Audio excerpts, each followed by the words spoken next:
Thank you very much, thank you. Welcome to Stewart Lee's comedy vehicle, of which I, Stewart Lee, am the designated driver. What I want to talk about this week is political correctness. The political correctness gone mad. I was in a service station on the M1 in August with my 13-month-old son. It was a Sunday night, about 8 o'clock. And he wandered off on his own. He went into the little gambling area where all the fruit machines are. And then an announcement came over the tannoy reminding him that that area was for over 18s only. There's very little point in using a tannoy to tell him that, because one, he's too small to reach the buttons. He's about 1.5 foot tall. Secondly, he doesn't have any money. He has no source of independent wealth. It's not possible for him to play the machines. And thirdly, there's very little chance that a 13-month-old child is going to understand the complexities of British gambling law. You know, even if he could speak English, which he can't. There's very little point in doing that. It was political correctness gone mad. Or is it political correctness gone mad? Is it just the kind of thing we think is political correctness gone mad? Because we've not really thought about what political correctness means.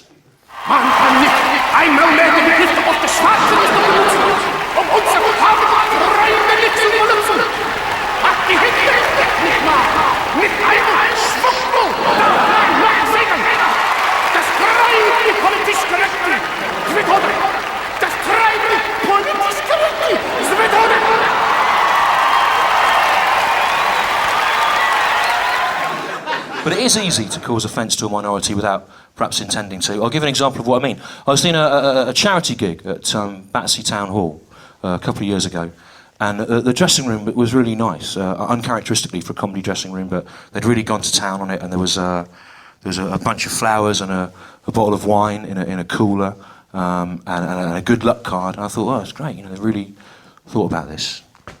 And then suddenly, on the floor, up against the skirting board, under the dressing table, I noticed this. Now, what this is, it's a single abandoned child's ballet shoe, a small child's ballet shoe.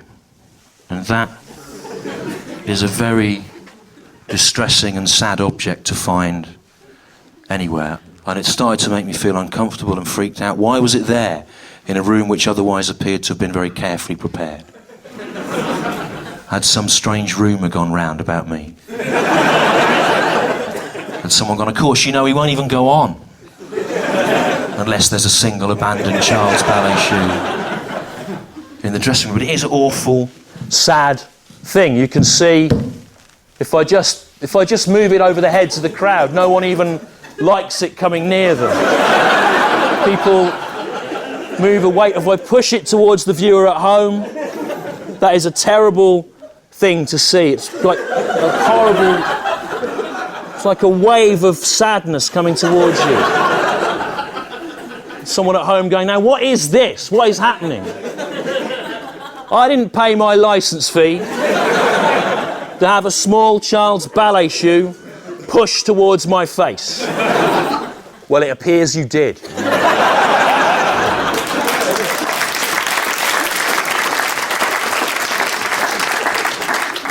Not a pleasant thing. We'll put it over there. The more I looked at it, the more sad I became. I thought, why is that there? There's only two possible reasons why that can be there on the floor in the dressing room, and neither of them are good. One is, it's been lost, which is sad. And the other is that it's no longer needed, which is worse.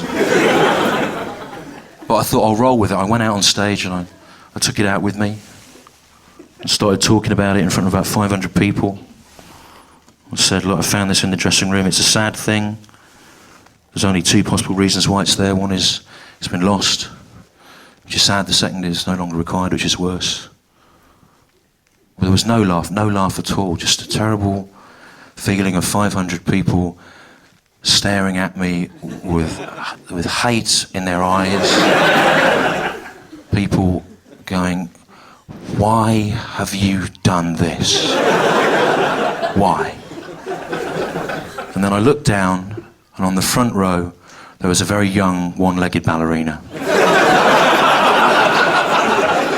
What are the chances of that happening? Who could realistically have thought you would make a joke about one-legged ballerinas in the presence of a one-legged ballerina? Good afternoon.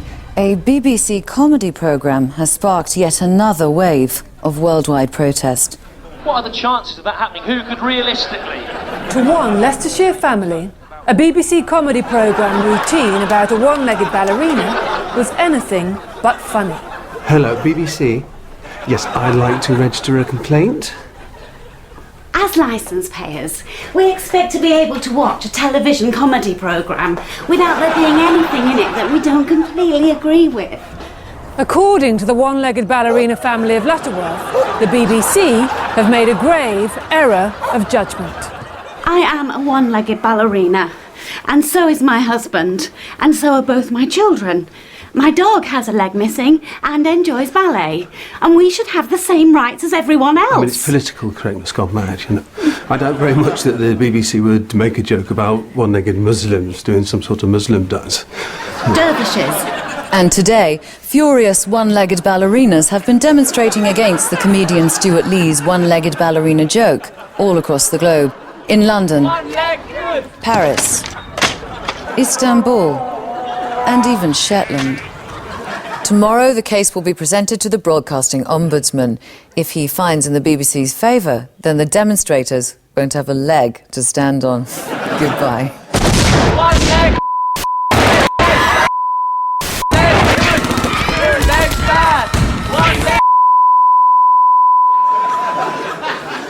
So it is possible to cause offence without intending to. On the same note, I've recently started going to Weight Watchers.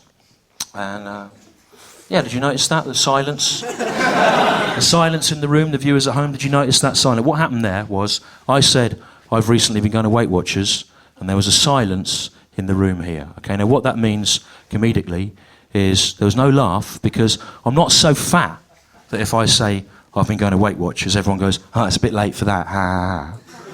But also, I'm not so thin that if I say, I've been going to Weight Watchers, people go, oh, why have you done that? That's ridiculous, ha. When I say, I've been going to Weight Watchers, you, collectively, just think, yeah, maybe you should think about doing that. Yeah. You know, you're in the danger zone. I've recently been going to Weight Watchers, but I'm 40 years old. You know, everyone else at Weight Watchers is women. It's embarrassing going to Weight Watchers as a 40-year-old man. It takes a lot of guts to keep going to Weight Watchers as a middle-aged man. You have to be brave. Braver in many ways than a fireman or someone fighting in a war.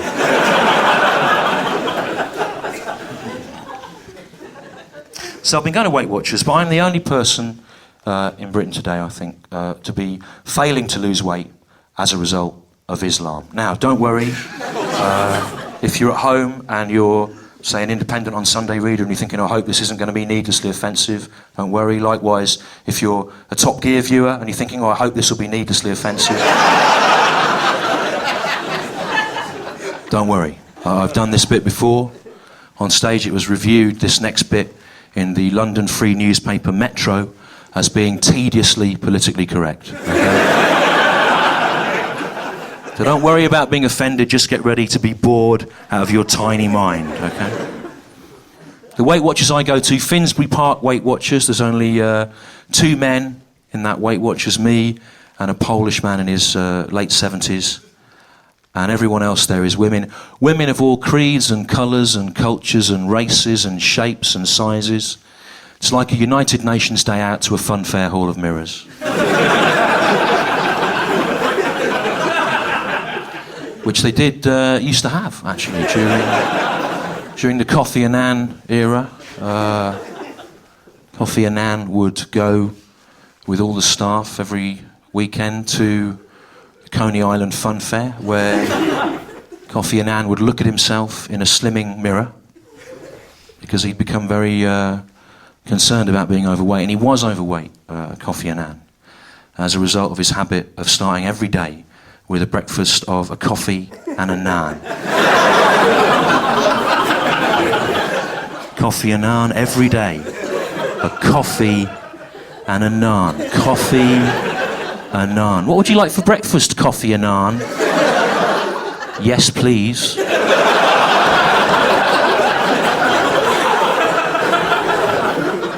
He could not escape the destiny of his name. And so to the plains of Ghana, where, just like here in Blighty, an anxious father waits outside the door while his wife gives birth. But in this funny land, there is a very unusual tradition concerning the way a child is named. And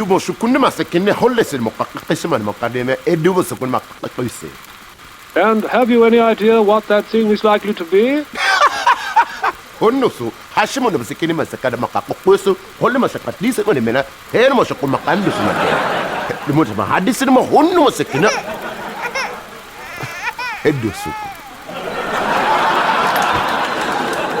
I've been going to Weight Watchers, and I was in the queue waiting to get weighed. You queue up to get weighed, don't you? And about two or three in front of me, there was a young Muslim woman, about 23 years old, and she was wearing the hijab. This is the headscarf they wear because there's a taboo in Islam about men seeing hair. And she turned around to me, she was ever so polite, and she said, I do apologise, but I'm about to get weighed. Would you mind going out in the corridor? Now, in retrospect, this was obviously because she was going to take the scarf off and it wouldn't be appropriate for me to see her hair. But at the time, I'm ashamed to say I didn't make the connection.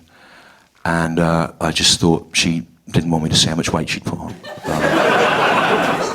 So I said, no, I'm not going out, and I don't know what you're worried about, love. You're not even that fat.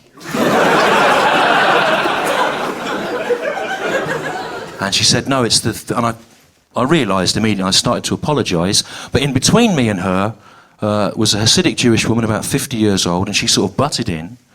And she looked at the young Muslim woman, then she looked at me, and then she sort of raised her eyes. She sort of went... as if to go, first the suicide bombings and now this. The irony is the Hasidic Jewish women have a hair taboo as well, and they shave back their hair and wear wigs over it. So there's the young Muslim woman in the headscarf, the Jewish woman in the wig. I'm an atheist, right? A fat atheist, admittedly, we've established. But I didn't see why my attempts to lose weight should be compromised in any way by the hair anxieties of a God I don't necessarily believe in. But it looked like there was going to be a sort of three-way argument. I thought, I can't stay here for this. I thought, because if we ever are going to decide how exactly, if at all, God wants hair to be concealed, that's not going to happen at Finsbury Park Weight Watchers. Because it's Finsbury Park Weight Watchers, not Finsbury Park Weight Watchers and Religious Hair Taboo Discussion Circle. Although I would go to that, obviously. It would be ace. Can I just say what a pleasure it is to be back in metropolitan, sophisticated London, where that joke gets a laugh. I've been doing this around the country. Here, the idea of Finsbury Park Weight Watchers and Religious Hair Taboo Discussion Circle is understood as absurd.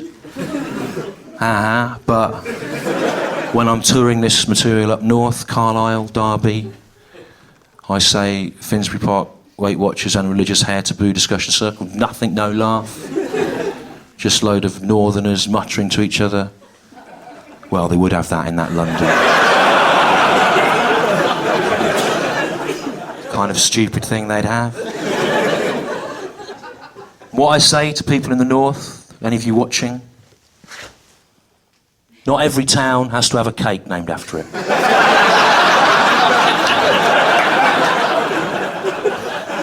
And that infuriates them. Because there's 2 or 3, which is enough to make them think there might be loads. So I went out in the corridor.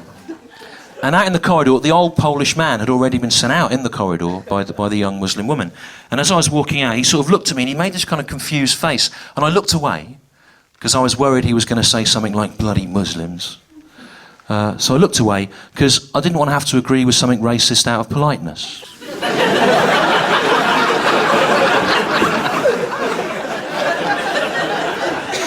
Because I can do that whenever I go home at Christmas.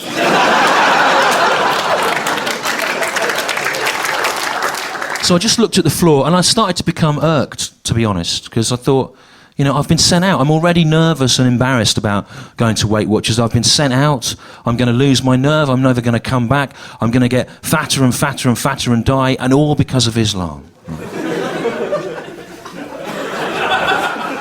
Then I thought, you know what? Then I calmed down. I thought, you know what? It doesn't matter, right?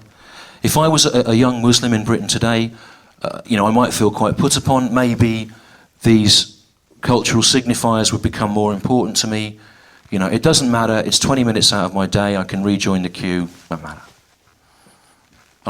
It doesn't matter. If I was in a queue for something normally and there was someone behind me who was like blind or in a wheelchair or mentally handicapped or something, I would let them go ahead of me. And I thought, that's a bit weird, isn't it? Because I've just equated having a religious belief with being mentally handicapped. Which obviously isn't appropriate. Even though it is correct.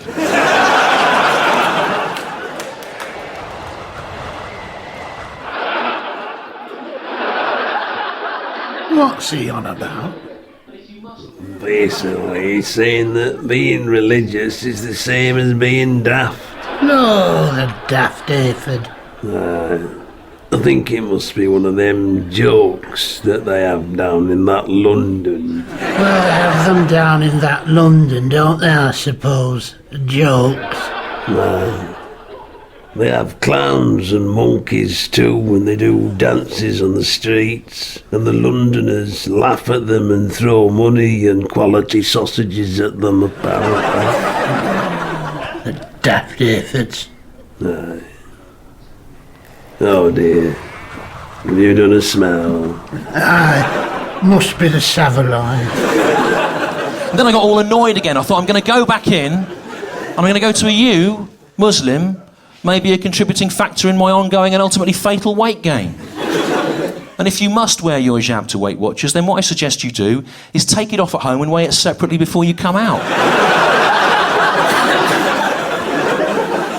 And then deduct its weight from your Weight Watchers total, giving you your correct weight using maths. Which I understand your people claim to have invented. But I didn't do that. I just went back in and I apologised, and she said that's fine, and I went on the... And, you know, it hadn't been a good week. But one hesitates in the current climate to make a joke on television about the Muslims, right? Not for fear of religious reprisals. When's that ever harmed anyone?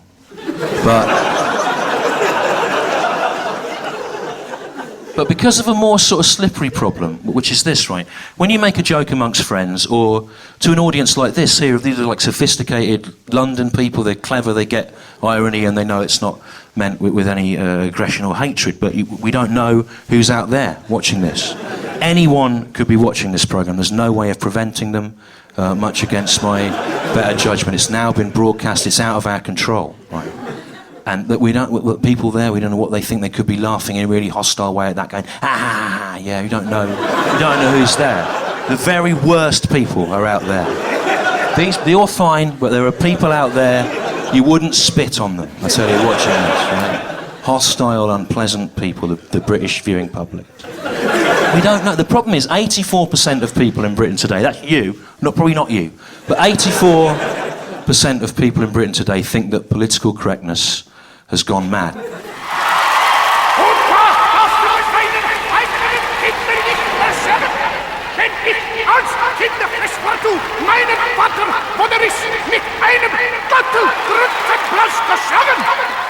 Und es gab auch keine Kinder, die laut Musik in der Straßenbahn hatten, oder? Nein! Einer rückt den Krust. Rogel hat noch niemanden geschaut. Ah, das treibt die politisch korrekte Swing-Order.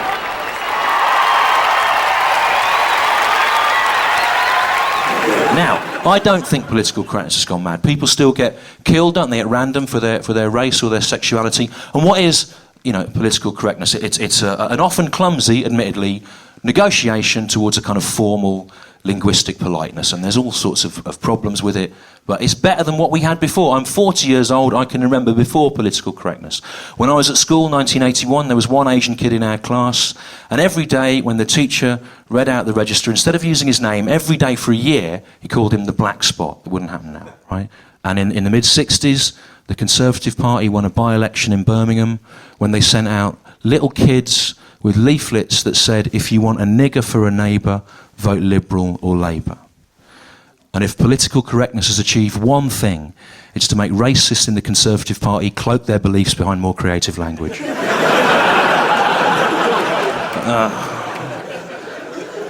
Things are better now. 30 or 40 years ago, it would have been entirely acceptable for a member of the royal family, perhaps serving in the armed forces, to refer to one of his colleagues as a... No, that's now, isn't it? That's happening now.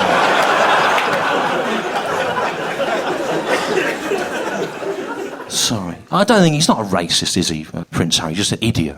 Yeah. I blame the parents, whoever they are. But 84% of people think political correctness has gone mad. And the problem is, if you do a joke on television about the Muslims, you don't want one of those people coming up to you in the street and going, well done, mate. Well done for having a go at the bloody Muslims. Well done. You can't say anything these days, mate. It's political correctness gone mad. Do you know, you can't even write racist abuse on someone's car in excrement without the politically correct brigade jumping down your throat. The picturesque village of Ferrety St Margaret has suddenly found itself at the very centre of the debate on political correctness. The people of this village do not want to see the village green turned into a makeshift encampment every year. Year in, year out. By the village people. Yeah.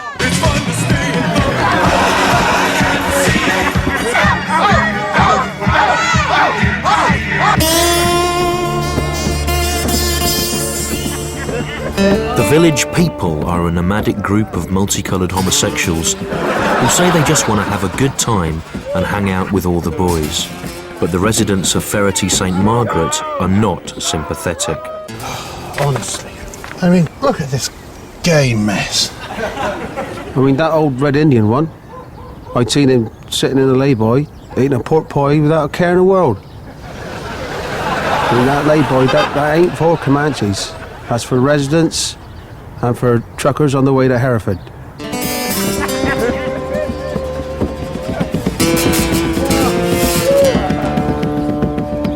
Now, of course, some of the village people are black, aren't they? Now look, I can see immediately where you're going with this.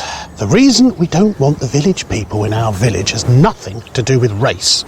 I haven't got a racist bone in my body. In fact, as a younger woman, when I was doing volunteer work in the Congo, I was very partial to the dark meat. Very partial indeed.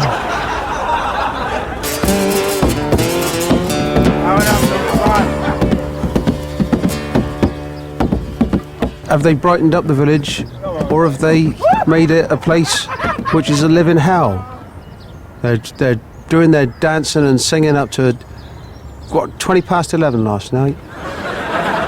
Trying to get to sleep. I go to sleep at 8:30.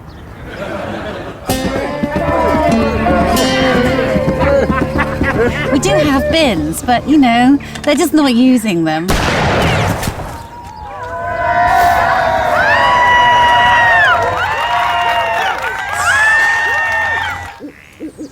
Well, they've put Mike in the cells overnight to cool down. Apparently, you can't shoot a member of the village people with an antique blunderbuss in your own village anymore. It's political correctness gone mad.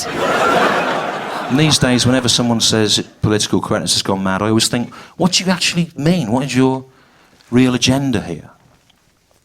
Unless it's my nan, right? My nan says to me, oh, Stu, that political correctness has gone mad, hasn't it? It's gone insane. I go, why is that, Nan? And she goes, well, I was in the hairdressers up in the village the other day, Stu, and they said to me, would you like a cup of tea, Mrs. Lewis? I said, oh, yes, please, lovely tea. And they said, well, you can have one, but you'll have to drink it in the waiting area because we can't have hot liquids at the workstations. It's political correctness gone mad, Stuart. This old red Robbo from the Leyland, Stu, he's saying that we can't have hot tea anymore in case it offends a Sikh.